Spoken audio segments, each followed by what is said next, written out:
Good morning. வட்டம் கழிஞ்ச 8ஆம் நாள் கோகுலாஷ்டமி அல்லது ஸ்ரீ ஜெயந்தின்னு எல்லாரும் சொல்லுவா. நான் ஒரு வாரம் முன்னதாகவே கோகுலாஷ்டமிக்கு 2-3 ஐட்டங்கள் நெய்வேத்தியத்துக்கு பண்ணி வச்சுட்டேன்.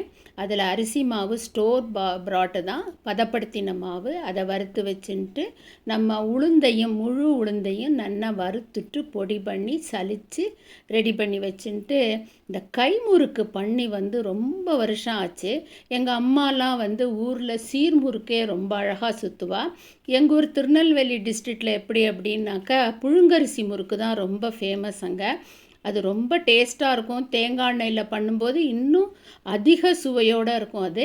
இது நான் பச்சரிசி முறுக்கு ரொம்ப வருஷம் ஆச்சு, சுற்றி பார்க்கலாம், விட்டு போச்சே அப்படின்னு சொல்லிட்டு நான் இந்த தரம் பண்ணினேன். ஸோ கொஞ்சமாக சுவாமி நைவேத்தியத்துக்கு மட்டும் பண்ணினேன்.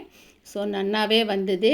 அது துணியிலையும் சுற்றலாம், இல்லைன்னா அது துணியில் பண்ணால் சில பேருக்கு எடுத்து போட வராது.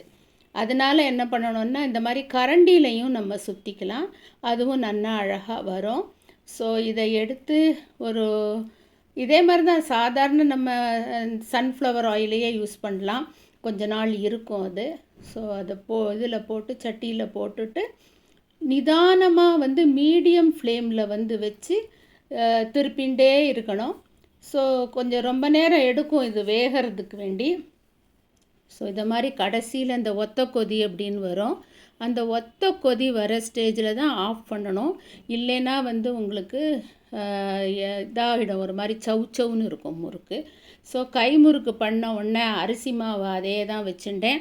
அதுலேயே நான் டெக்ஸ்ட் பாக்ஸில் கொடுத்துருக்கேன் முள்ளு முறுக்குக்கு உள்ள ஐட்டங்கள். முள்ளு முறுக்கு ஒத்தொத்தர் ஒரு விதமாக பண்ணுவா. மிஷினில் மொத்தமாக மாவு திரித்து வச்சுட்டு அப்பப்போ பண்ணுறதும் உண்டு. சில பேர் பொட்டுக்கடலை மாவு மட்டும் போடுவா, சில பேர் கடலை மாவும் சேர்ப்பா. நான் ஒரு ப்ரப்போர்ஷன் இங்கே கொடுத்துருக்கேன், அதில் பண்ணினது தான் இந்த முறுக்கு. ரொம்பவே நன்னா வந்தது, டேஸ்ட்டாகவும் இருந்தது. இதில் அவரவர் தேவைக்கு ஏற்ப கொஞ்சம் காரப்பொடி போட்டு பண்ணால் இன்னும் டேஸ்ட்டாக இருக்கும். மூணாவதாக சிம்பிளாக ஒரு தட்டை பண்ணலாம் அப்படின்னு சொல்லிட்டு பண்ணினேன். அதில் என்ன சேர்த்தேங்கிறது டெக்ஸ்ட் பாக்ஸில் கொடுத்துருக்கேன். இப்போ தட்டும்போது முதல்ல நான் அடி உள்ளங்கையை வச்சு தட்டினேன், அப்போ தான் விரல் பதியாது. இப்போ தட்டுறது கொஞ்சம் விரல் பதியும் அப்படின்னு சொல்லுவாள். பட் இருந்தாலும் அது ஒரு டிசைனாக இருந்துக்கும், குத்தமில்லை.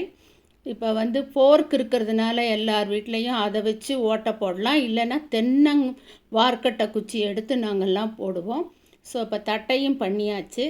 ஸோ சிம்பிளாக தான் இது பண்ணினா, நான் சீடையெல்லாம் பண்ணலை இந்த தரம். So you can enjoy.